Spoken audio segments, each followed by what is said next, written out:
张义军节度使张彦泽太尉军命，安定县所进诸户，每户数均资1担，粮食不够，用肉来凑。不要！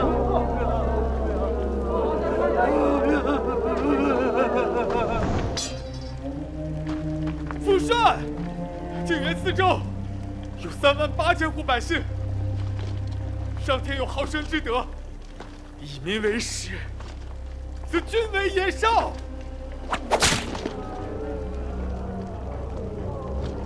没用的货，老子咋养出你这样的窝囊废？你杀还是不杀？再不杀，老子就杀了你当军粮。儿子的命是父亲给的，父亲要杀就杀，只求父亲能饶了这些无辜的百姓。大郎，你既见不得他们吃别人的肉，便割了自己的肉，喂饱他们。佛祖，我儿慈悲，欲效仿你，割肉以示同袍。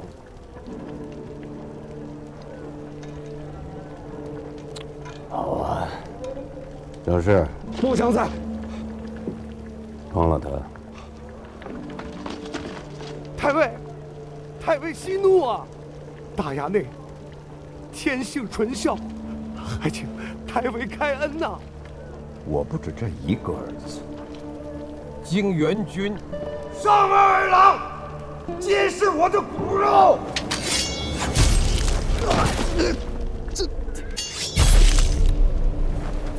谁饿死我的骨肉，我便磨碎他的骨头，做军粮。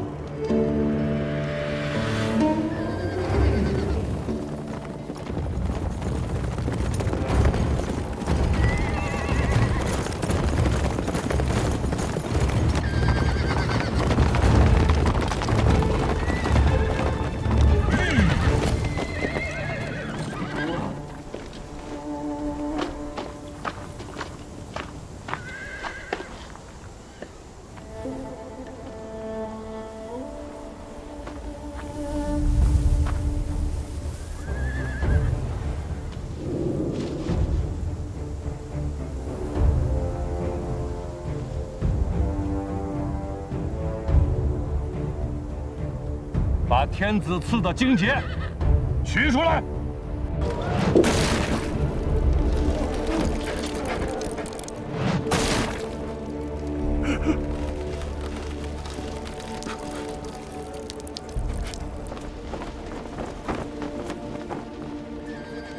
军中只听得太尉军令，听不得其他。如今太尉不在营中，便是天王老子来了，也得在这儿乖乖候。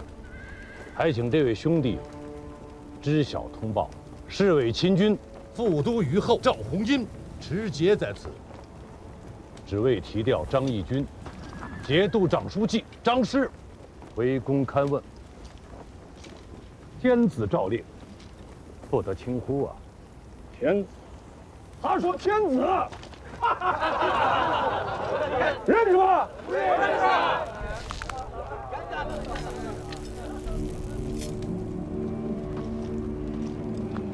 阿爹，这个汉子也不是办法，我给他定两份马蹄金试试。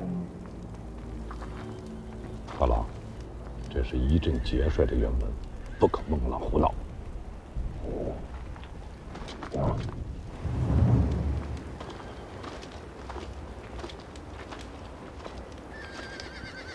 两位哥哥，请啊！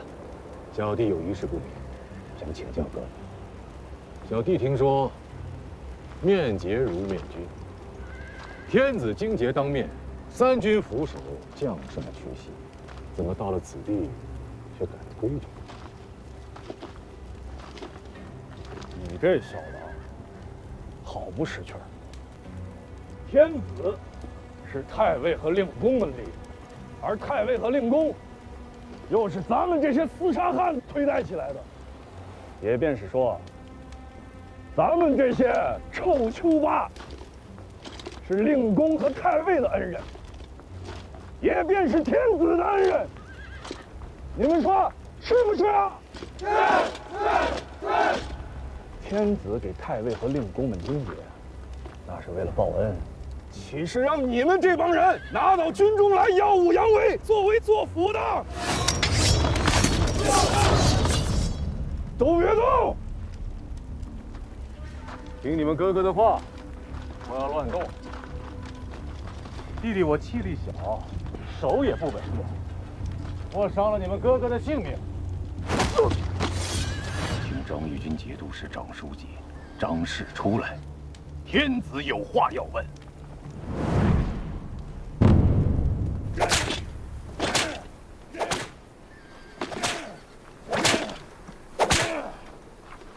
不知天高地厚，不长这个东西。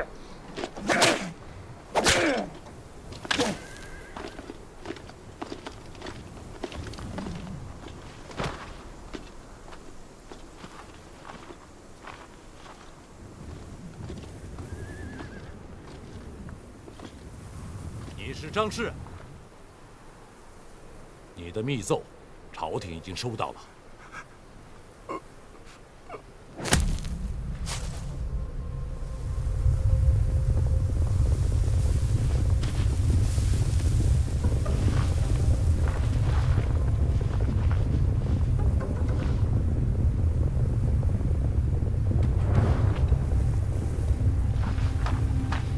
阿爹，阿爹，有追兵，听题上至少一个队。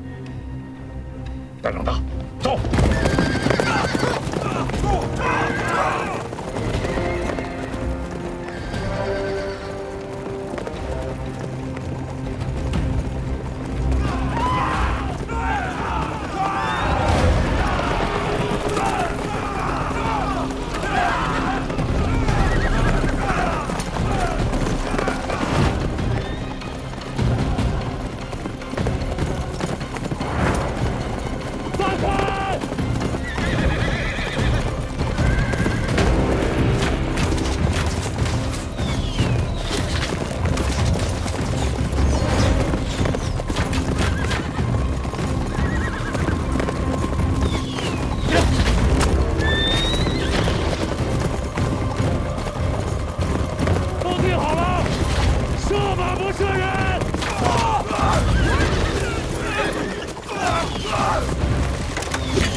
我是侍卫亲军马步军副都虞候赵弘殷，回京复命，速开城门。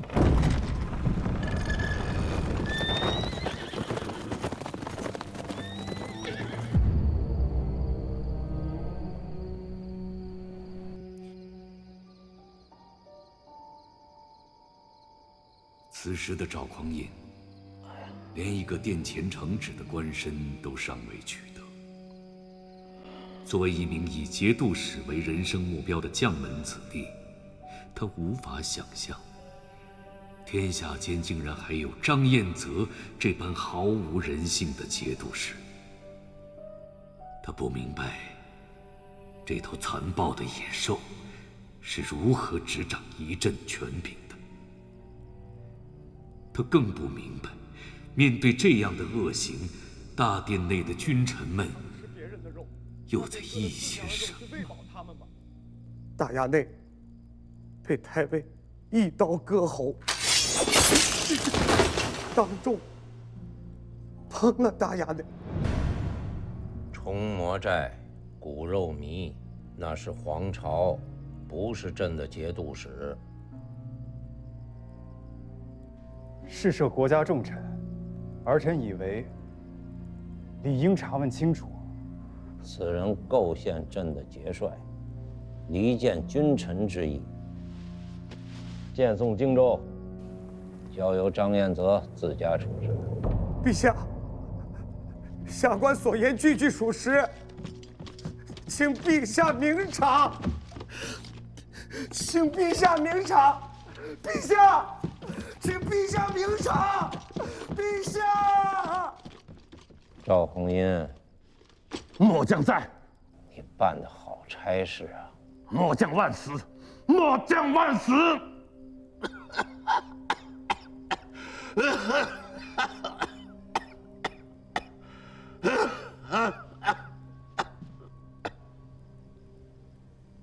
你也是同光元年当差的老人了，罢你为指挥使，留侍卫亲军司听命。谢陛下。我想不通，这样还有天理，还有王法吗？就因为他是节度使，因为他手里捏着1万多兵马，这就是天理，这就是王法。当兵的做了太尉，连自己儿子都吃得下去，是畜生都不如。大郎，我没说错吧？爹给你找了一个浑家，是你贺伯父家的3丫头，早点把婚事定下来吧。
是我失于计较，致使贵人陷于宵小之手，惊扰了贵人，有罪。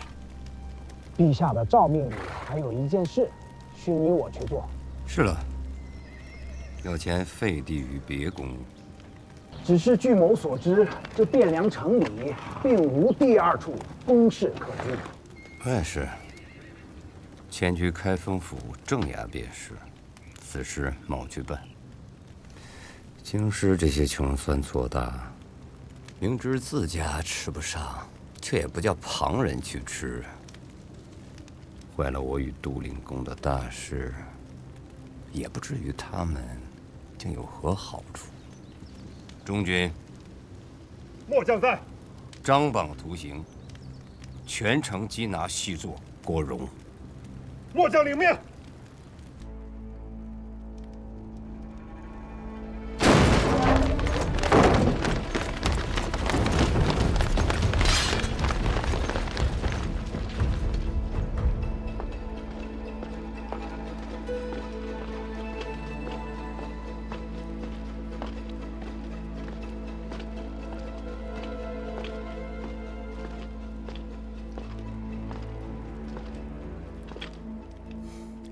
我倒是哪个大胆的错的，却原来是桑相哥。你来的真慢。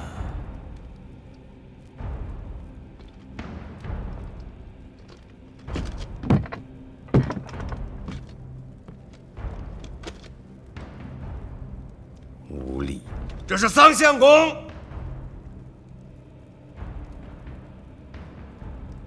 我奉契丹天子诏命，接管开封府衙。桑相公，你素来是识时务，想必不会阻拦。我这个开封府尹还在，你接管不了。说啥？不肯奉诏。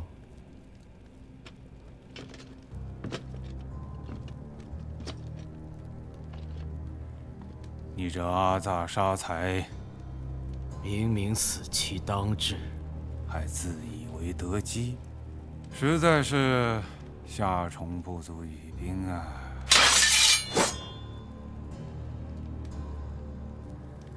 上尉，你莫要给脸不要脸。桑某卖了燕云16州，宜修万国，而与杜重威卖了河北和京师30几个州郡，却又哪里来的脸面倒招给桑某？印信何在？砸了。户册与案卷呢？烧了。你这是得了失心疯，还是患了痰症迷了心窍？诸般筹谋，窥暗室，一番计算，总成空。桑某的路已然走完了，能以这条命堵住你和杜重威的路，也算是不亏。这条断头路，先帝能走通，杜重威却走不通，你更走不通，因为你是一个蠢货。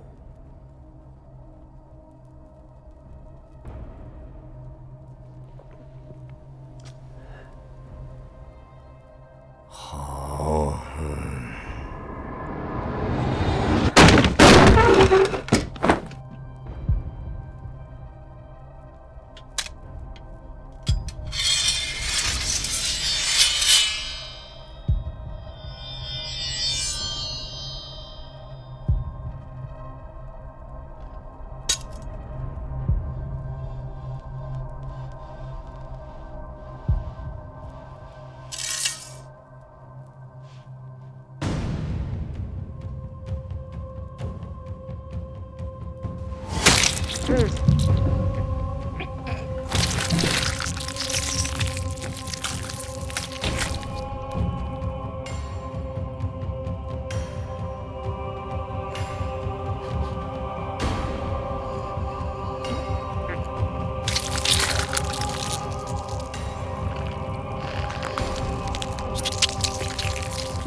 桑维汉作为后晋一朝的宰相，旧代史称其辟邪之志、地构之功，亦可谓社稷臣矣。新五代史亦称灭唐而兴晋为汉之力也，其谋士之略、治政之能，也得到了时人的认可与推崇。然而，作为出卖燕云16州的直接责任人之一，也因此受到了后世儒家士大夫的严厉批判与鞭笞。明末清初学者王夫之在《读通鉴论》中态度鲜明地批判桑维汉曰：“祸及万世，则万世之罪人。”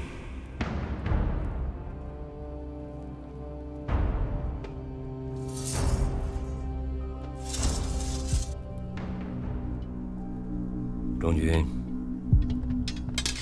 末将在。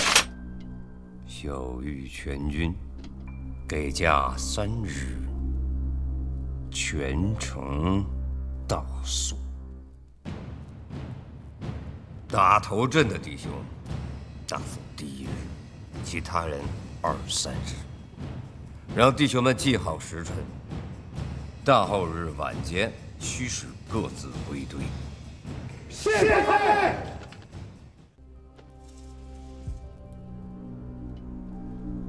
中军，末将在。晓谕全军，给假3日，全城倒肃。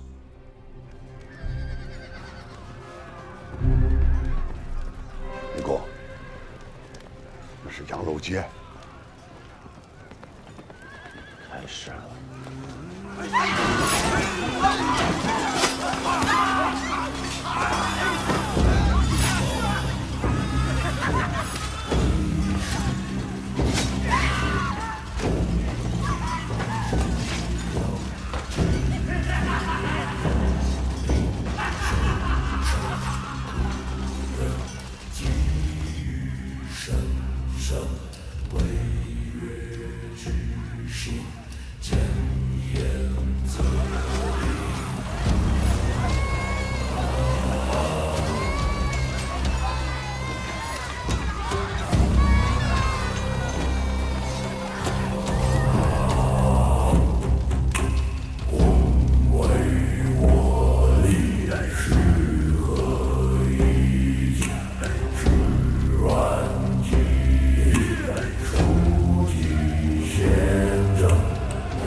回去吧，守护好何家老幼。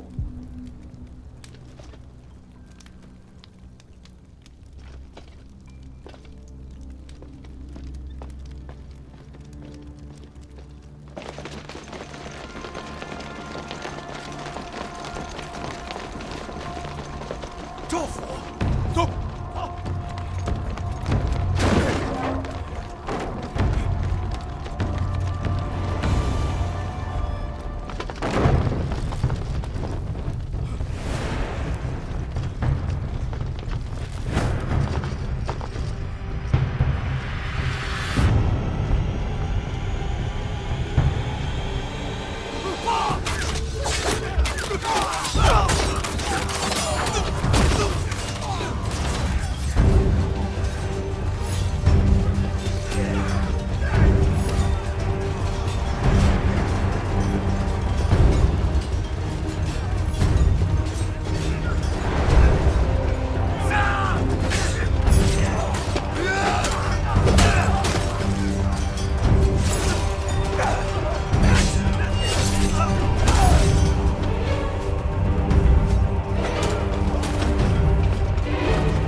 大郎，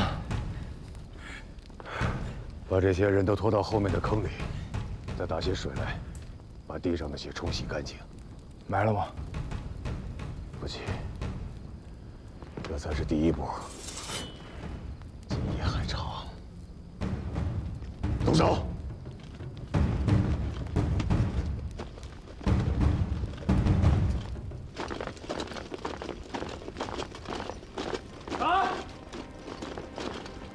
黑云城建都。嗯。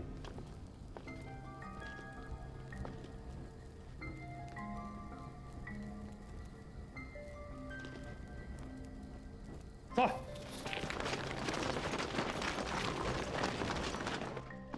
使君，某等愿为第一阵，但却要告知墙上的兄弟，莫要误小。贼人没有了剑之约束，只不过就是乌合之众，攻进来倒是不可能，但是要提防他们纵火。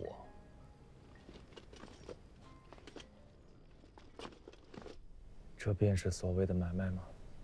这是大事，无论是冯令公还是刘令公，都不能逆势而行。桑相公与我说明了那许多，可我还是不大明白。其实桑冯诸公这10日来的作为，是在告诉契丹天子，这中原天子谁都能做，唯独杜重威和张彦则做不得。因为中原之地不需要再有第2个二皇帝。使君来了，好，击鼓，诺。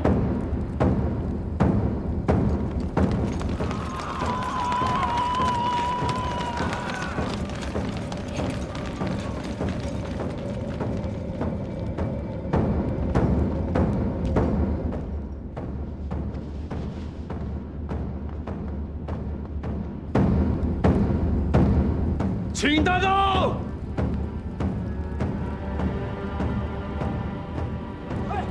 大刀！咱们太尉的大旗还要高大。城上有伏兵，哎，都是弓箭，最少30步长。这么大一柱是天财富贵，不放手了！兄弟们，上！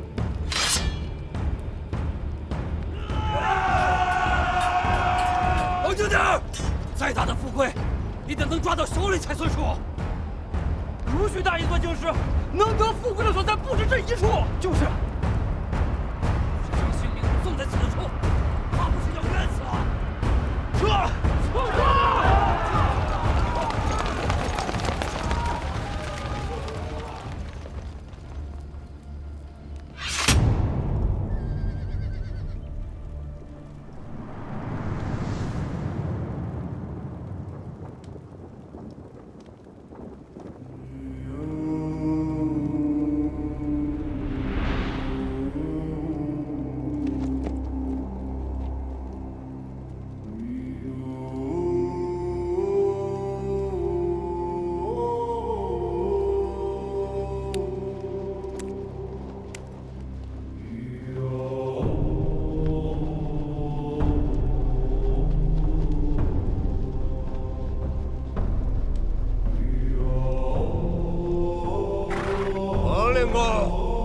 这是何意？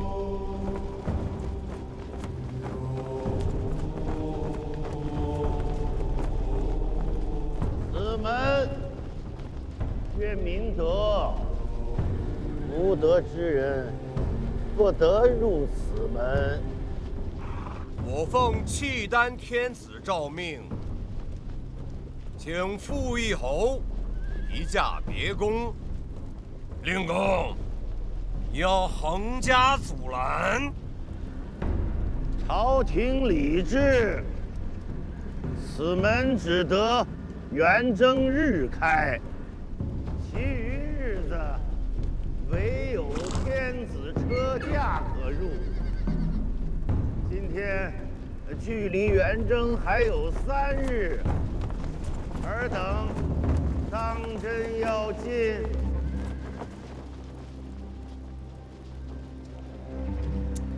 哎，纵使此门不得入，一公之事势在必行，望冯公莫要忤逆抗旨，自然祸端。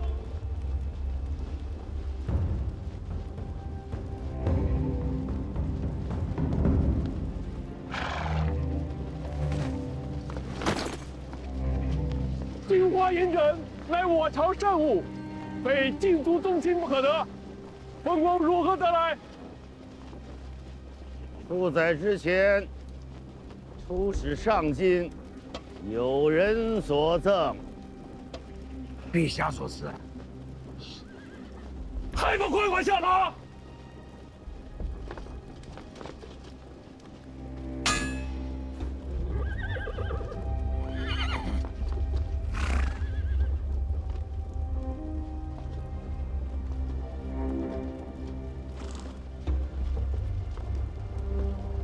尔等带着这许多兵来，欲将我家天子移驾何处？天子，请你家傅义侯暂居开封府衙，以待天子驾临。多余的话我本不当说，但是人老了，背会了，也啰嗦了，说不得要提点你们几句。李天子驾临京师之日，此天子是要驾前请罪的，此人是请不了罪的。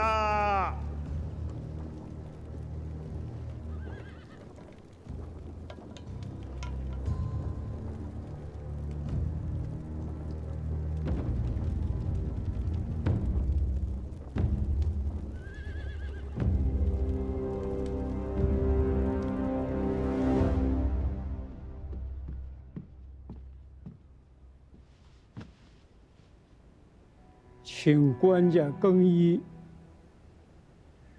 侯爵是从三品，降沙符，通天冠，僭越了。官家恕罪，宫中实在找不到合身的三品肤色。莫再叫我官家。官家，永远是官家。邯郸旅客，一梦黄粱，以为不过是话本戏言。今日才知各种滋味。也罢了，就穿这身衣服便是。朕的黄粱饭熟了。自此天下再无大奸。